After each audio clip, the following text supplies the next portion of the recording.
पहलगाम हमले के बाद पूरे देश में इस वक्त पाकिस्तान के खिलाफ मोदी सरकार के एक्शन का इंतजार है। हाई लेवल बैठकों का दौर जारी है, लेकिन मंगलवार को जो बैठक हुई थी उसने सबको चौंका दिया था। जब अचानक से आरएसएस प्रमुख मोहन भागवत इतिहास में पहली बार पीएम आवास पहुंचे। करीब 2 घंटे बैठक चली।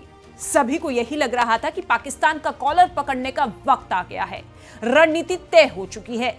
लेकिन कहते हैं ना, खोदा पहाड़ और निकला जातीय जनगणना का जिन। एक ऐसा मुद्दा जो पिछले कई सालों से राजनीतिक दलों ने बना रखा था, लेकिन इस बैठक के जरिए उस मुद्दे को खत्म करने की कोशिश की गई और बैठक के अगले दिन यानी कि बुधवार को जातीय जनगणना का ऐलान कर दिया गया, जिसे सुनकर हर कोई हैरान रह गया। टाइमिंग को लेकर सवाल उठने लगे। दरअसल अभी तक विपक्ष का कहना था कि बीजेपी ओबीसी एससी एसटी विरोधी है और इसलिए जातीय जनगणना नहीं करा रही है, लेकिन सरकार ने आरएसएस को सर्वोपरि रखते हुए इस मुद्दे पर बढ़त बना ली है। दरअसल खबरें यह है कि इसके लिए लंबे समय से मंथन चल रहा था, लेकिन सही वक्त का इंतजार था। सरकार और संघ नेतृत्व चाहते थे कि ऐसे वक्त में इसके बारे में फैसला लिया जाए जब विपक्ष की ओर से इसका मुद्दा जोर पर ना हो, यानी संदेश ये ना जाए कि विपक्ष के दबाव में ऐसा फैसला हुआ है। और यही वजह है कि जब हर किसी की नजर थी कि शायद मोदी सरकार पाकिस्तान के खिलाफ कोई एक्शन लेगी, तो चौंकाते हुए जातीय जनगणना का ऐलान कर दिया।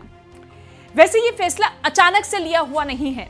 आरएसएस ने जातीय जनगणना की नींव 9 महीने पहले ही रख दी थी, जब पिछले साल सितंबर की शुरुआत में ही केरल के पलक्कड़ में अखिल भारतीय प्रतिनिधि सभा में संघ के प्रचार प्रमुख यानी कि सुनील अंबेकर ने स्पष्ट किया कि हम जातीय जनगणना के पक्ष में हैं, लेकिन यह ध्यान रखा जाए कि इसका इस्तेमाल राजनीतिक लाभ के लिए ना हो।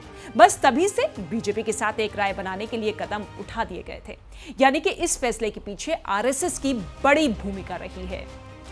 अब चलिए अब आपको बताते हैं कि अब जब देश भर में जातीय जनगणना की तैयारी शुरू हो चुकी है, क्योंकि केंद्र सरकार ने इसका आधिकारिक तौर पर ऐलान कर दिया है, तो इसका राजनीतिक तौर पर क्या प्रभाव पड़ेगा। सबसे पहले आप जान लीजिए जातीय जनगणना है क्या। देश की जनसंख्या को जाति के आधार पर गिनना और उसका ऑफिशियल रिकॉर्ड बनाना। इसके साथ ही भारत में आखिरी बार पूरी जातीय जनगणना 1931 में हुई थी। इसके बाद सिर्फ अनुसूचित जातियों यानी कि एससी और अनुसूचित जनजातियों यानी कि एसटी के आंकड़े ही नियमित रूप से इकट्ठा किए जाते हैं। सत्ता के समीकरण पूरी तरह बदल सकते हैं। अब जातीय जनगणना से यह स्पष्ट हो जाएगा कि किन जातियों की जनसंख्या कितनी है और राजनीतिक पार्टियां उसी हिसाब से टिकट वितरण, नीतियां और घोषणाओं की रणनीति बनाएगी। अभी जो जातियां गिनती में कम मानी जाती थी, वो अगर संख्या में ज्यादा निकलती है तो राजनीतिक प्रतिनिधित्व की मांग और तेज होगी। जातीय गणित अब और सटीक होगा। अभी तक पार्टियां जो है जातीय अनुमान के आधार पर सीटें और उम्मीदवार तय करती थी। अब उनके पास सटीक डेटा होगा, जिससे जातीय गठजोड़ यानी कि ओबीसी, ईबीसी, एससी, मुस्लिम जैसे समीकरण जो है और भी मजबूत और रणनीतिक हो जाएंगे। ओबीसी राजनीति को नया बल मिलेगा। अगर ओबीसी की संख्या ज्यादा साबित होती है तो ओबीसी के लिए आरक्षण बढ़ाने की मांग तेज हो जाएगी। इसके साथ ही बीजेपी जैसी पार्टी पर भी ओबीसी नेतृत्व को बढ़ावा देने का दबाव बढ़ेगा। मंडल बनाम कमंडल की राजनीति फिर जोर पकड़ सकती है। आरक्षण की सीमा पर बहस। देखिए, जातीय आंकड़ों के आधार पर राजनीतिक दल 50% आरक्षण की सीमा तोड़ने की मांग कर सकते हैं, जैसा बिहार में हुआ।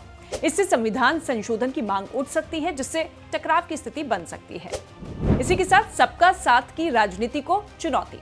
जो पार्टियां अब तक जाति से ऊपर उठकर विकास की राजनीति कर रही थी, जैसे बीजेपी, उन्हें अब जातिगत मांगों को भी एड्रेस करना पड़ेगा, जिससे उनकी सामूहिक पहचान की राजनीति कमजोर हो सकती है। इसके अलावा RJD, Samajwadi party, JDU, DMK जैसे दल जो सामाजिक न्याय और पिछड़ों की राजनीति करते हैं, उन्हें जातीय जनगणना के आंकड़ों से नई ऊर्जा और वैधता मिल जाएगी। जातीय गठबंधन उभर सकते हैं। देखिए, बिहार में मुस्लिम और यादव समुदाय को मिलाकर एमवाई यानी कि मुस्लिम यादव गठजोड़ को और मजबूती दी जा सकती है। उत्तर प्रदेश में कुशवाहा और कुर्मी जातियों का गठबंधन यानी कि लव कुश समीकरण को फिर से सक्रिय किया जा सकता है। इसके अलावा दलित, पिछड़ा, मुस्लिम वर्गों को साथ लाकर एक सशक्त सामाजिक गठबंधन तैयार करने की दिशा में कई दल काम कर सकते हैं। यानी कुल मिलाकर जातीय जनगणना आंकड़ों से ज्यादा राजनीतिक शस्त्र बन चुकी है। ये चुनावी नतीजों, गठबंधनों, नीतियों और आरक्षण तक को प्रभावित करेगी। अगर इसे सावधानी से नहीं संभाला गया तो इससे सामाजिक एकता को झटका भी लग सकता है।